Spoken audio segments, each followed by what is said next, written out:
밤에 일어나 두 아내와 두 여종과 11 아들을 인도하여 야복나루를 건널세.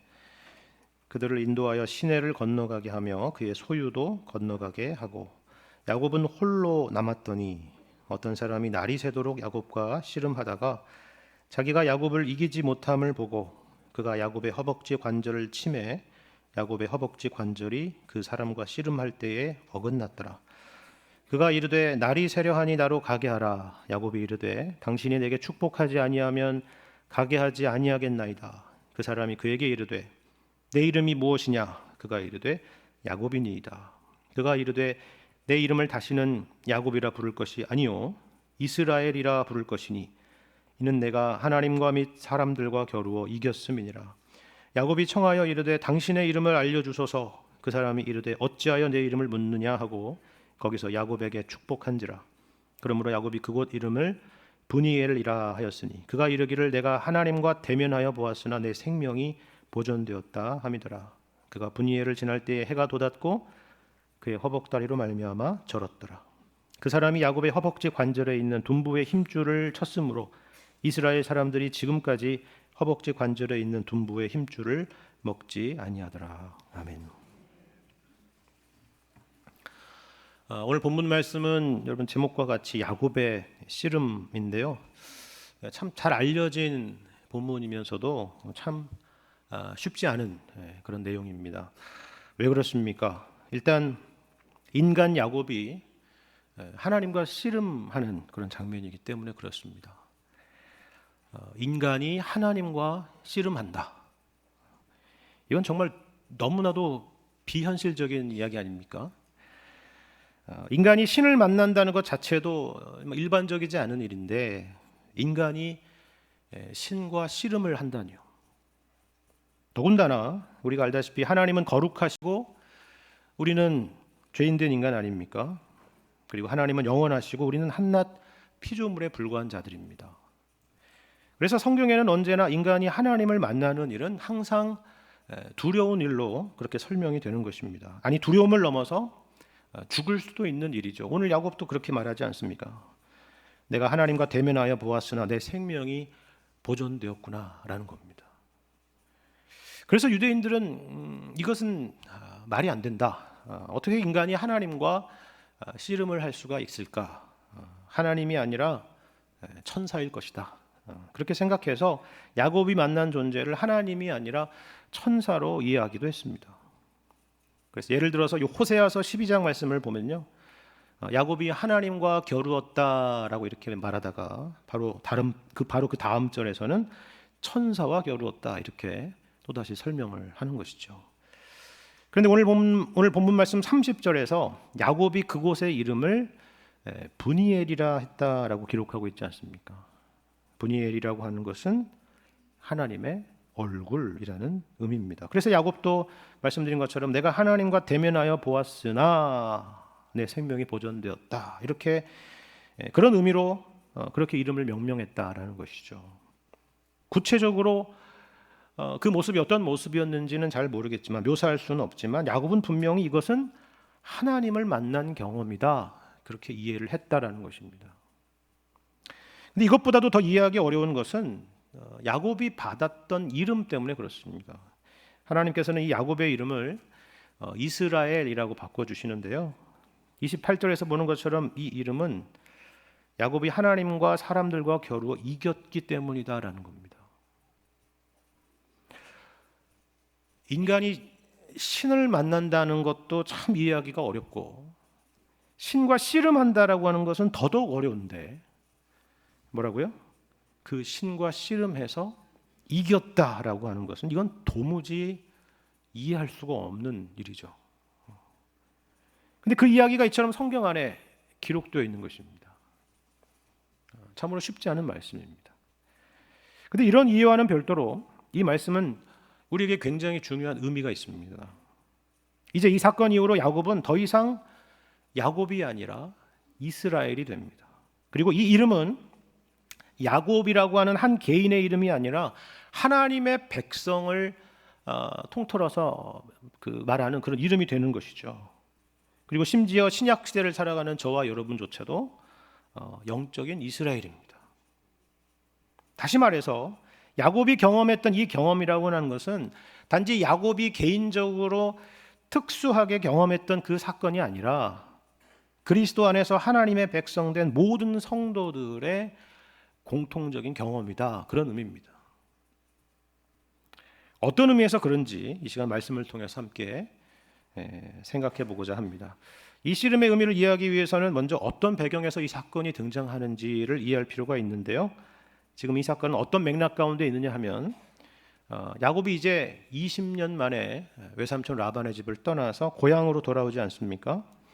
그 긴 세월 동안 참 말로 닿을 수 없는 고생을 했지만 그래도 외형적으로 보자면 큰 가족을 이루었고 또 큰 재산을 이끌고 돌아오는 일종의 금이 환영인 셈입니다. 그런데 고향으로 돌아오는 데 있어서 가장 큰 숙제가 남았죠. 넘어야 될 산이 남아 있습니다. 바로 형 에서와의 만남입니다. 아니나 다를까 형이 지금 400명을 이끌고 야곱을 만나러 이곳으로 오고 있다라는 소식을 접하게 되죠. 정확히 어떤 목적으로 이렇게 많은 사람들을 이끌고 에서가 자기에게 오고 있는지는 모르지만 이것이 환영 인파일 리는 없겠다, 이런 생각은 하게 됩니다. 자신을 치러 오는 그런 사병들일 것이다라고 생각을 하는 것이죠. 이런 상황에서 얼마나 참 오만 가지 생각이 들었겠습니까? 지난 20년의 시간들이 주마등처럼 스쳐 지나가면서 과거에 대한 후회나 어떤 자책 같은 것도 있었을 것이고, 아니면 반대로 내 인생이 왜 이렇게 되었나라고 하는 그런 원망스러운 마음도 있었겠죠. 나는 왜 이렇게 태어났을까? 나는 왜 이 고생을 하는가? 그때 그렇게 행동했던 것이 과연 최선의 것이었을까? 별의별 생각들이 다 들었을 것입니다. 그래도 현실은 현실 아닙니까? 그렇게 과거에 젖어서 감상에 젖어 있을 때가 아닌 것이죠. 대가족을 이끌고 있는 가장으로서 식솔들을 지켜야만 하는 상황입니다. 그래서 야곱은 할 수 있는 모든 방법을 동원하는 것을 볼 수 있습니다. 이것이 바로 오늘 본문 바로 앞에 있는 내용입니다. 일단 형을 위해서 특별한 예물을 준비해 가지고 앞서서 보냅니다. 여러분 20절 하반절을 보시면요, 그 이유가 설명되어 있죠. 왜 이런 예물을 준비했느냐?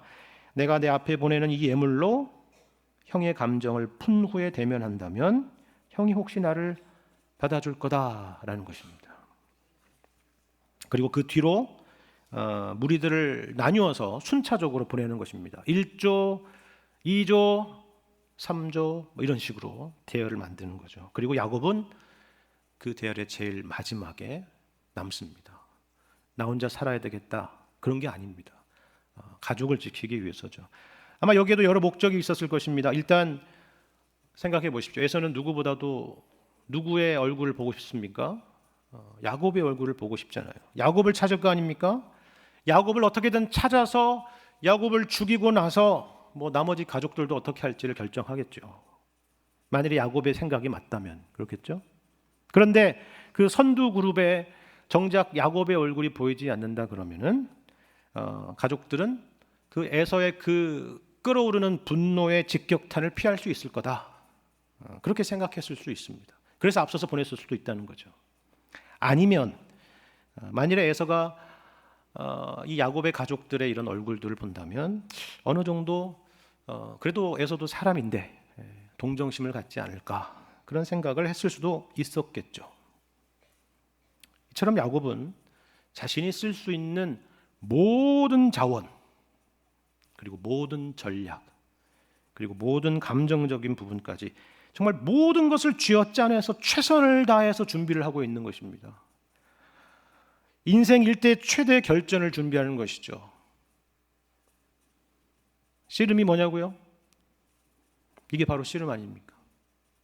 인생이 씨름이죠. 살기 위한 몸부림이 곧 씨름입니다.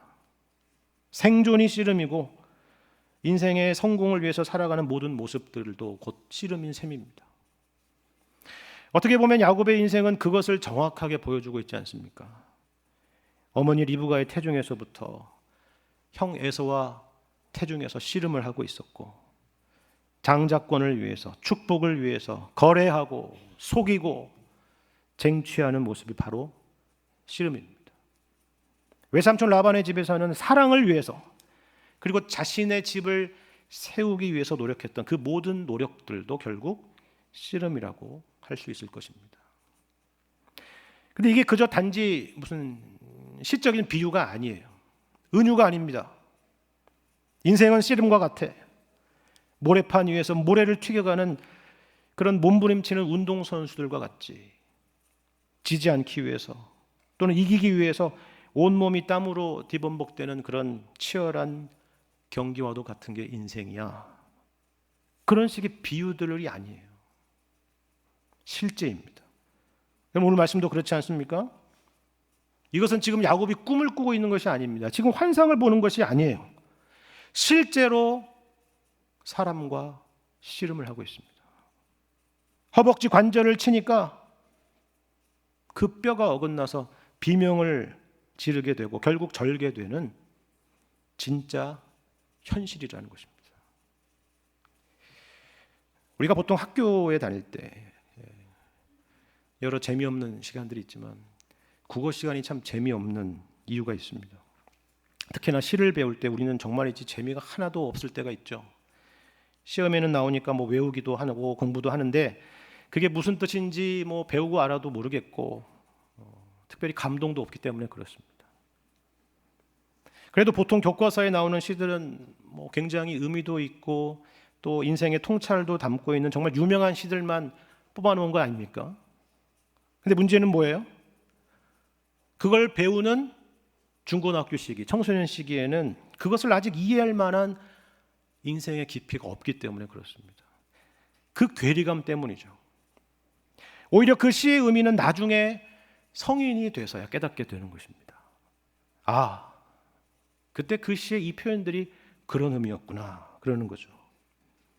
그래서 나중에 어른이 되어서 뭐 응답하라 시리즈나 폭삭 속았수다 이런 드라마 같은 것을 보면서 그런 시들이 그 드라마에서 다시 등장하게 될 때에 그때서야 고개를 끄덕이는 것입니다. 시와 현실이 만나게 되는 것이죠. 그렇죠.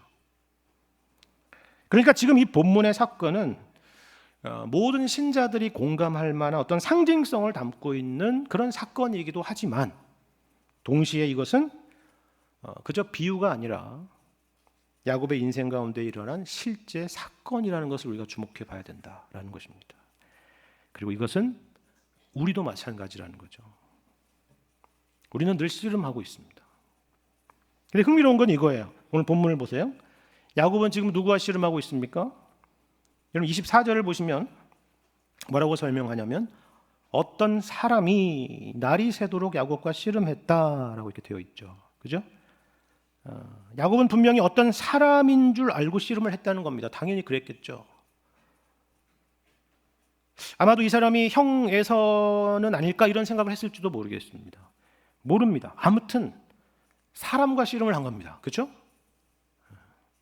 근데 나중에 보시면 이 사람이 누구로 밝혀져요? 야곱 자신이 절대로 이기지 못하는 분, 자신에게 이름을 주실 수 있는 분, 바로 하나님으로 밝혀지죠. 여러분 이것이 어떤 의미일지를 한번 생각해 보시길 바랍니다. 먼저 우리는 야곱처럼 평생 사람들과 싸웁니다. 사람들과 씨름하죠. 예를 들면 어렸을 때는 뭐 누가 더 크냐, 누가 더 잘생겼느냐, 누가 더 세냐, 누가 더 똑똑하냐, 누가 더 인기가 많느냐, 뭐 이런 것들로 싸우죠. 씨름을 합니다. 어른이 되어서도 마찬가지입니다. 외모로, 재력으로, 사회적인 지위로, 또 건강으로, 눈에 보이는 여러 기준들로 싸우는 것입니다. 그런데 이게 왜 사람과의 씨름인 것처럼 보이는데 동시에 하나님과의 씨름인지 아십니까? 이러한 씨름의 끝에는 결국 하나님과 맞닿아 있기 때문에 그렇습니다. 사람들과 씨름하는 것 같지만 결국 하나님과 씨름하는 것이기 때문이죠. 내 인생은 왜 이럴까? 왜 하나님은 나에게 이런 가정을 허락하셨을까?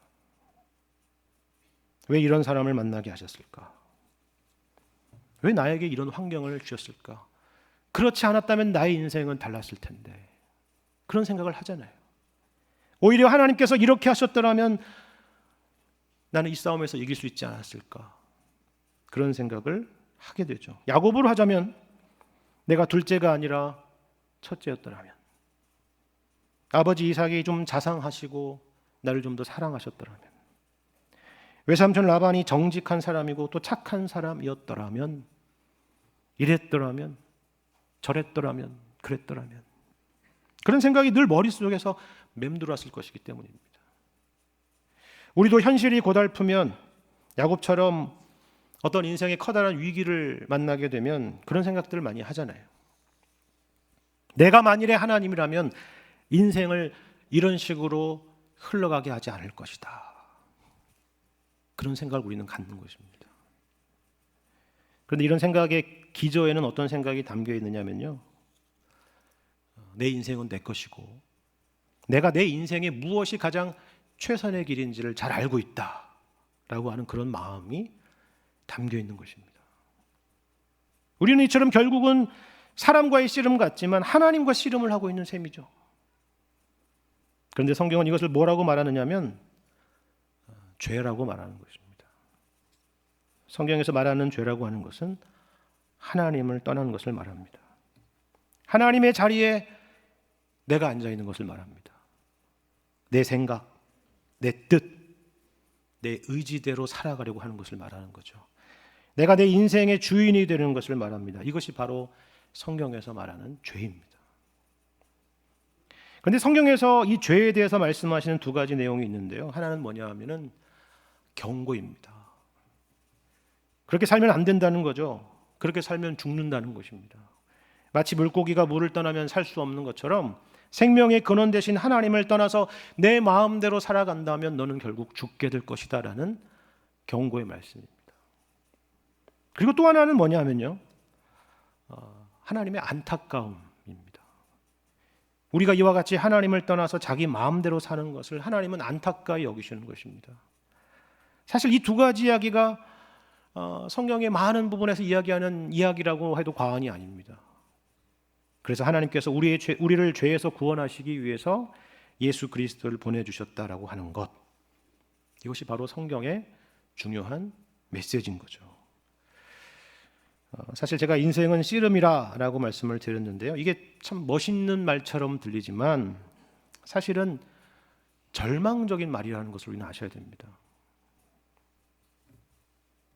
우리는 평생 씨름하고 살다가 평생을 싸우고 살다가 결국 그렇게 끝나고 말 것이기 때문입니다. 아무리 유명한 사람의 자서전이고 아무리 유명한 사람의 위인전이라고 할지라도 결국은 죽음으로 끝나지 않습니까? 위인전이라는 게 뭡니까? 결국 젊었을 때는 이렇게 싸웠고 나이가 들어서는 이렇게 싸웠다는 거 아니에요. 인생이 만나는 수많은 도전들 앞에 굴복하지 않고 내가 이렇게 싸워왔다는 그런 이야기들입니다.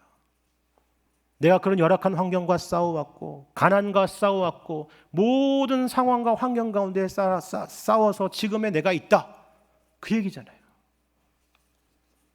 물론 거기에는 인생의 귀감이 될 만한 내용들이 있겠죠. 인생의 지혜들이 있을 것입니다. 그런데 기승전 죽음이라고 한다면, 그렇게 죽음으로 끝나는 인생이라고 한다면 그것은 너무나 허무한 인생 아닙니까? 그게 전도서의 메시지죠. 여러분, 본문의 야곱을 한번 생각해 보십시오. 평생 동안 그가 싸워왔던 싸움을 생각해 보세요. 만일에 인생의 승부라고 하는 것이 힘 대 힘의 싸움이고 약육강식의 싸움이고 적자생존의 싸움이라고 한다면, 그것이 전부라고 한다면 그게 도대체 무슨 의미가 있을까요? 강한 자가 이기고 가진 자가 이기고 똑똑한 사람이 이기는 싸움이라고 한다면 이런 표현이 어떨지 모르겠지만 그게 무슨 재미가 있겠느냐는 것입니다.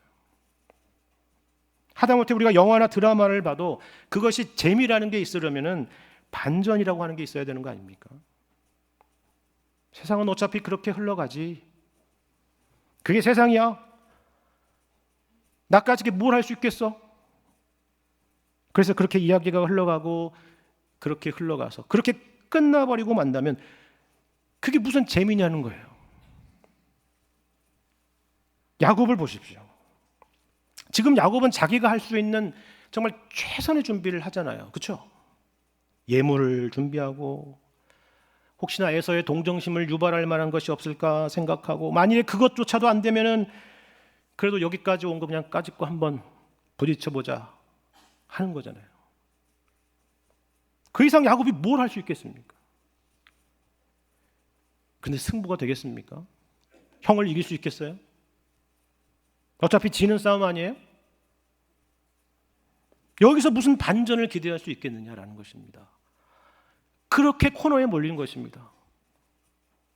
근데 사실 우리가 그렇게 살아가요. 세상 앞에서 그렇게 살아갑니다. 세상의 기준에 따라서 누구는 위너, 누구는 루저 하면서 그렇게 살아갑니다. 이기면 자만하고 지면은 좌절하는 인생, 줄 세우는 인생, 늘 두려운 인생, 소망 없는 인생, 그것이 바로 우리의 인생입니다. 하지만 오늘 말씀을 보십시오. 이 뻔한 인생, 이 재미없는 인생, 그저 그렇게 사는 게 인생이야 라고 하는 그런 인생 가운데 반전이 찾아오지 않습니까? 어떻게요? 어떻게 우리 인생에 반전이 있을 수가 있을까요? 그것은 바로 하나님의 찾아오심 때문입니다. 우리가 이 사건에서 자주 놓치는 사실 가장 본질적이면서도 기본적이면서도 중요한 사실 한 가지가 있습니다.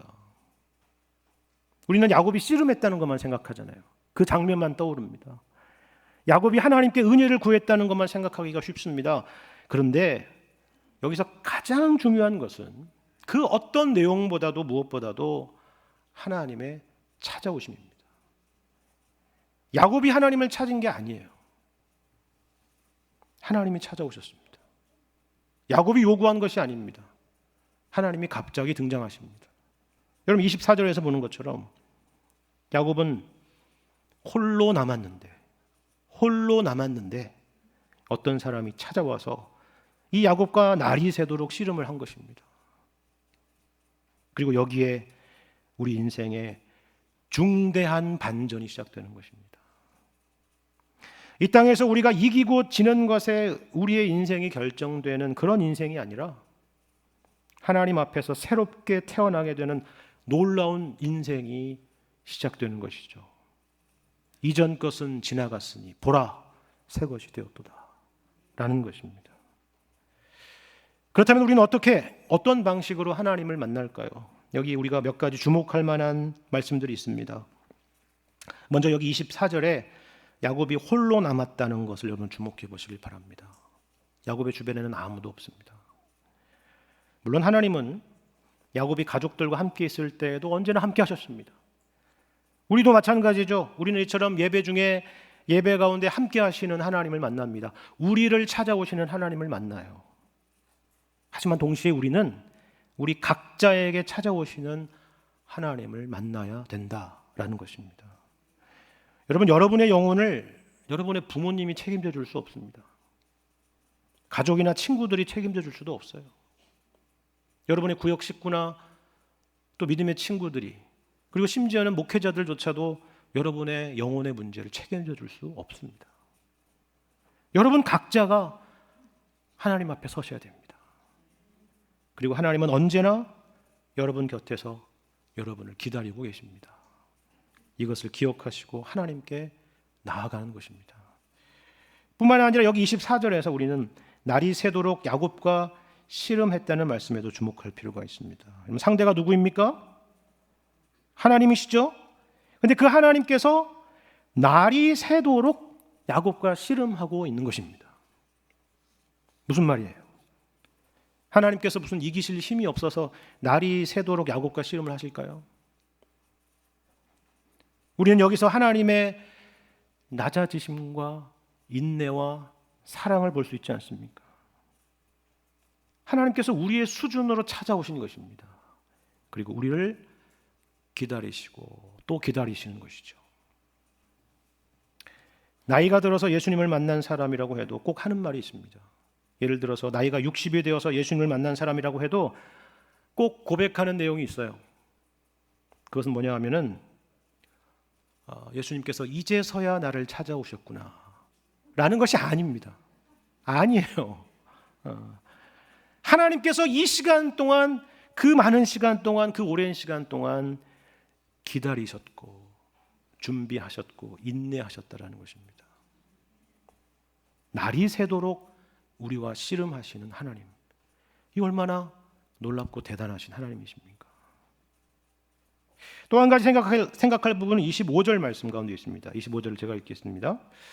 자기가 야곱을 이기지 못함을 보고 그가 야곱의 허벅지 관절을 치매 야곱의 허벅지 관절이 그 사람과 씨름할 때에 어긋났더라라는 겁니다. 여러분, 여기에 아이러니가 있어요. 자기가 야곱을 이길 수 없다는 것을 알았답니다. 누가요? 하나님이 그러셨다는 거예요. 하나님이 야곱을 이길 수 없다는 걸 알았다는 거예요. 근데 그 다음 구절을 또 보세요. 뭐라고 되어 있습니까? 그가 야곱의 허벅지 관절을 치니까 그 관절이 어긋났답니다. 여기 성경에, 우리 성경에는 이렇게 쳤다라고 되어 있는데요. 혹시나 영어 성경을 같이 병행해서 가지신 분이 계시면 여기에 터치라고 되어 있는 것을 보실 수가 있을 겁니다. 그러니까 뭐 친거나 만진거나 그게 그거일 수도 있겠지만은 오히려 여기 터치라고 하는 표현이 더 깊은 의미가 있지 않습니까? 그저 만지기만 해도 허벅지 관절이 어긋날 정도라고 한다면 얼마나 힘이 센 분이십니까? 그분이 바로 하나님이시라는 거예요. 그래서 야곱도 이 일로 인해서 이 사람이 참 범상한 사람이 아니구나, 신적 존재구나라는 것을 발견하게 된 겁니다. 그래서 25절을 보시면요, 이때부터 야곱이 축복을 구하지 않습니까? 그저 힘센 사람인 줄만 알았다면 그 앞에서 축복을 구할 리는 없겠죠. 그렇다면 여기서 우리의 질문은 이것입니다. 그저 만지기만 해도 뼈가 어그러질 정도의 힘을 가지신 분인데 왜 야곱을 이기지 못했을까 하는 것입니다. 아니, 좀 더 정확히 말하자면 왜 하나님은 이기지 않으셨을까 하는 거죠. 그 이유가 뭘까요? 그 이유는 하나님께서 우리를 이기시기 위해서 오신 것이 아니기 때문입니다. 만일에 하나님께서 능력으로 오셨다라고 하면은, 만일에 하나님께서 우리를 심판하시는 심판자로 오셨다고 한다면 우리는 뼈가 어그러지는 정도가 아니라 한순간에 그 자리에서 죽었을 것입니다. 그리고 하나님은 우리를 잃으셨겠죠. 만일에 하나님의 아들이신 예수님께서 2000년 전에 이 땅에 오셨을 때에 능력으로 오시고 심판주로 오셨다라고 한다면 우리는 그 누구도 살아남지 못했을 것입니다. 우리는 이 시간을 가질 수도 없었을 거예요. 그래서 성경은 뭐라고 말씀합니까? 하나님이 그 아들을 세상에 보내신 것은 세상을 심판하려 하심이 아니요 그로 말미암아 세상이 구원을 받게 하려 하심이라 하는 것입니다. 다만 우리는 주님을 만날 때 허벅지 관절이 어긋나는 것과 같은 은혜의 상처들을 만납니다. 우리를 무너뜨리려고 하는 상처가 아니라 우리를 살리시려고 하는 그런 상처죠. 어떤 분은 건강의 문제일 수도 있습니다. 또 어떤 분은 사업의 실패나 경제적인 어려움일 수도 있겠죠. 또 어떤 분은 내가 믿었던 어떤 것들이 와르르 무너지는 경험일 수도 있을 것입니다. 나의 자랑, 나의 교만, 그리고 나의 의지가 꺾이는 그 어떤 것일 수도 있습니다. 그런데 그 어떤 것이든 간에 그것은 고통스러운 경험이라고 하는 공통점을 갖고 있습니다. 뼈가 어긋나고 부러지는 것 같은 고통, 그런 실패와 그런 무너짐입니다. 여러분, 정형외과에서 수술을 받아보시면 알잖아요. 그게 얼마나 큰 고통인지. 그렇죠. 그런데 오늘 본문의 말씀은 그것이 바로 은혜라고 하는 것입니다. 우리를 항복시키시고 마침내는 우리에게 승리를 주시려고 하는 하나님의 은혜라는 것이죠. 여러분, 성경에서 고난의 유익을 말하고 있는 수많은 말씀들을 보십시오. 고난 자체가 유익하다는 말씀이 절대로 아닙니다. 우리 기독교 신앙은 고난을 예찬하는 종교가 아닙니다. 그 고난을 통해서 하나님을 알게 되고 하나님을 만나게 되었다는 그런 고백이죠.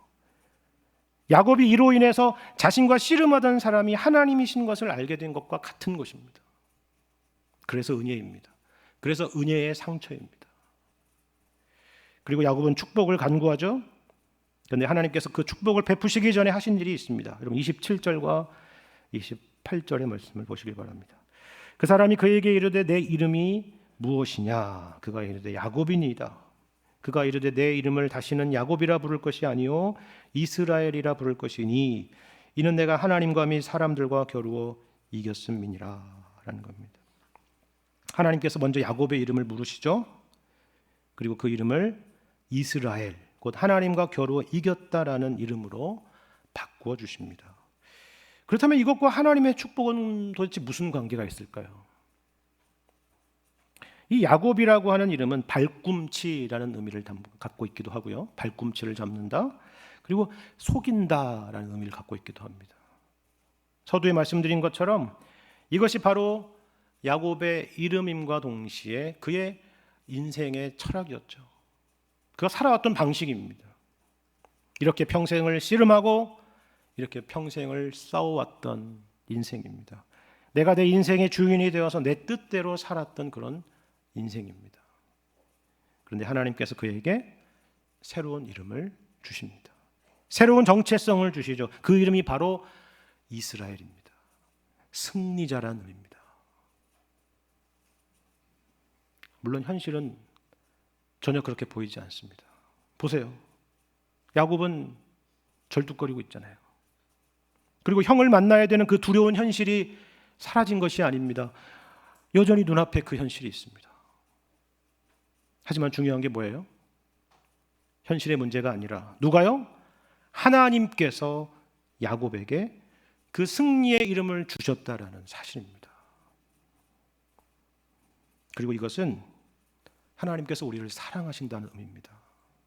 여러분, 사랑이라는 게 무엇입니까? 사랑이라고 하는 것은 이기려고 하는 것이 아니라 져주는 것이죠. 사랑한다라고 하면서 자기 주장을 하거나 상대방에게 굴종을 요구한다 그러면 그것은 사랑이 아닌 것입니다. 그렇다면 하나님이 우리를 어떻게 사랑하셨습니까? 독생자 예수 그리스도를 우리에게 보내주셔서 예수님을 십자가에 내어주신 것입니다. 예수님은 우리를 섬기시기 위해서 오셨다라고 말씀하셨죠. 그리고 사망 권세를 이기신 그 승리를 우리에게 값없이 주셨습니다. 누구든지 이것을 믿는 자는 하나님의 자녀요 이스라엘이 되는 것입니다. 그러므로 우리는 더 이상 야곱으로 살지 않습니다. 더 이상 하나님을 대항하여 씨름하지 않습니다. 만일에 하나님이 살아계시다면 내 인생을 이렇게 인도하셔야만 합니다 라고 주장하지 않습니다. 우리를 하나님의 자녀 삼으시고 이스라엘 되게 하신 그 하나님의 말씀을 붙잡고 사는 것입니다. 세상이 우리를 패배자라고 해도 나는 사랑받는 하나님의 자녀라고 그렇게 고백하고 우리 인생의 연약함을 만날 때에도 오히려 내가 약할 그때가 강하다 그렇게 고백할 수 있는 믿음의 사람들이 되는 것입니다. 만일 하나님이 우리를 위하시면 누가 우리를 대적하리요? 라고 하는 그런 고백으로 세상 앞에 담대하게 당당하게 사는 것입니다. 이것이 바로 우리에게 허락된 은혜라는 사실을 여러분 기억하시고 일평생 하나님의 약속을 붙잡고 하나님만을 의지하며 사실 수 있는 여러분과 제가 되기를 주님의 이름으로 간절히 축원합니다.